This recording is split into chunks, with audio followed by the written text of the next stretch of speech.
All right, guys, I did it. I screwed it up big time. Biggest race of the year, dig or die, Christmas Clash. I messed up. Let me show you what I did wrong. Appreciate y'all joining in. Appreciate y'all watching the channel. We did make it to dig or die, so that was a win for us. Making it to dig or die was our ultimate goal.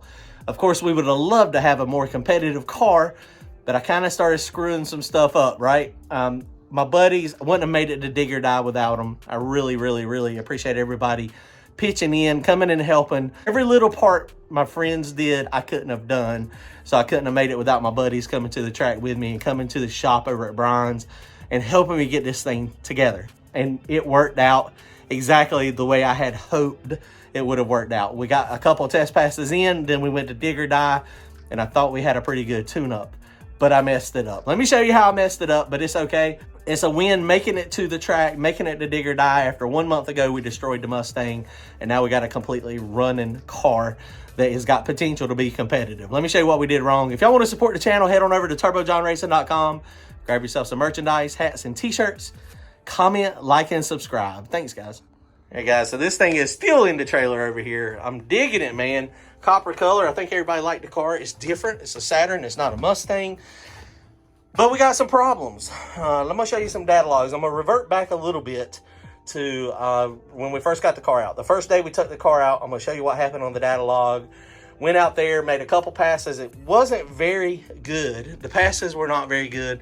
But on the third pass, we made it to the shift, and I had some extreme RPM drop.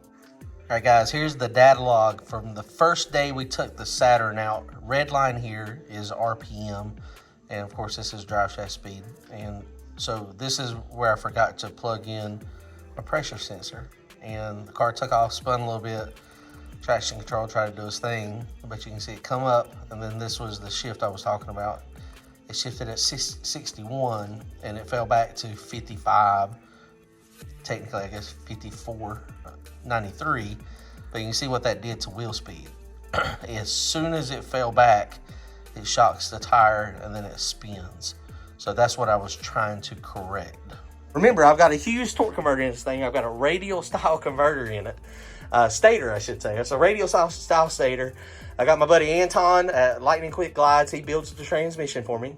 When we're doing back of the track racing, I'm gonna show you the data logs. We like to have the data log so there's no RPM drop. And so a lot of times there's cars out there, man, they actually get out there and have RPM drop. So you're probably asking, what am I saying RPM drop, right? So just think, you take off first gear, converter flashes a little bit, kind of goes up, starts to RPM climb. It gets up to your shift point. So if you shift it at 6,500 RPM, you've got a pretty snug converter. It's going to RPM drop in second gear when it loads, right? So it could drop to 5,500, it could drop to 5,000, it could drop to 6,000. There's a lot of things, a lot of variables that take place. There's a lot of things that happen to change that, right? So that's your stall speed, essentially, when it goes into high gear. Now, of course, the more power you make, it changes. So if you got a real strong power, if you got a lot of boost in it, it might drop only to, say, 6,400 RPM. But then we take power out of it, it might drop to 5,500. If you add a bunch of weight to it, like we do when we're no prep racing, you know, changes it, front of the track to back of the track. It changes all that. The boost curve, what's your timing ramp looking like? Remember, a torque converter is sensitive to power. So the more power you put to it, the more it's going to try to slip, right? So you gotta, it's a very fine line on how to make this work. I remember we've had thrust bearing issues. And so one of the things I like to do in the transmission is restrict that converter feed. And so there's a very fine line, and I've actually crossed that line. If you restrict it too much, then what's gonna happen? You go in there and you take the transmission apart, you restrict it, and then the converter gets no fluid, and then you blow through the converter. If you give it too much fluid, and everybody knows this is pretty common knowledge, so I'm just kind of going over what everybody already realizes. If you give it way too much converter feed, if you give it too much oil, then the converter tightens down a lot. And generally that's what you want, of course. But if you're a turbo car, what does that do? It can potentially help push on the back of the car. So turbo 400s are real sensitive. LS motors are real sensitive. Even my small block Chevrolets, you know, I have tore up thrust bearings, and that's why we went roller thrust bearing. That's why we got Kevin to do a roller thrust, is because we were tearing up the thrust bearing because we were taking so long to spool the thing up. So, you know, having that converter feed it's a system, right? If you go grab a Power Glide book and you look at fluid flow, how does fluid flow through the converter and how does it flow through the transmission? It's a whole circuit, right? And so any point in that circuit, you know, before the converter, after the converter, in the transmission, you know, in the lubrication circuits, that all affects torque converter. And it's way above my head. I know a little bit about it, but I don't know enough about it to be good enough to make it work all the time, hence the reason we had problems at Dig or Die. So anyway, going back to our first test session, the last pass of the first test session, we shifted it at 6,100 and it dropped back to 5,600 RPM and it instantly blew the tires off. And so that was the last test pass. I thought I was going to be going to Dig or Die just like that. I didn't think I was going to get any more test passes, but we did. We lucked up and we were able to go to Thunder Valley. And so the first thing I did is start manipulating converter pressure, converter cooler line pressure. It's not cool. It's not necessarily converter pressure.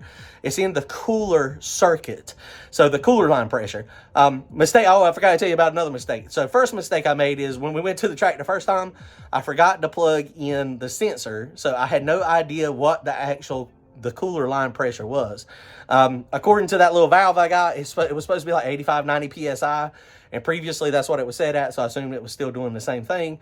But I didn't check it. So I didn't check it this time. And I started messing with the adjuster on it, which I have not done before. I've never messed with the adjuster. And so messing with the adjuster, I got lost. I thought there was going to be a spring or it was going to bottom out or it was going to top out, and it didn't do any of that. And I got screwed up. I lost where I was at in the adjustment. Then at that point, basically what I did is I put it where I thought it needed to go.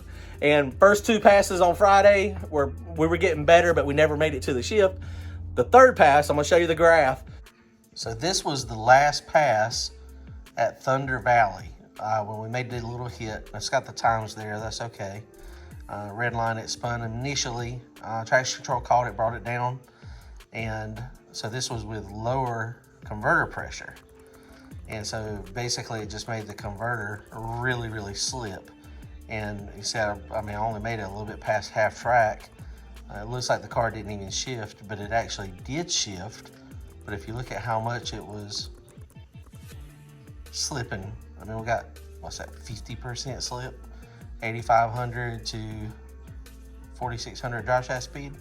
So clearly, lowering the pressure there messed it all up and it didn't work at all. So when we went to Dig or Die, I'm not going to show you all that data log. I did turn up the pressure, but basically it looks a little better than this, but it was about the same. That's why my finger was hovering over the scramble button, but I ended up not pushing it because it wouldn't have made any difference.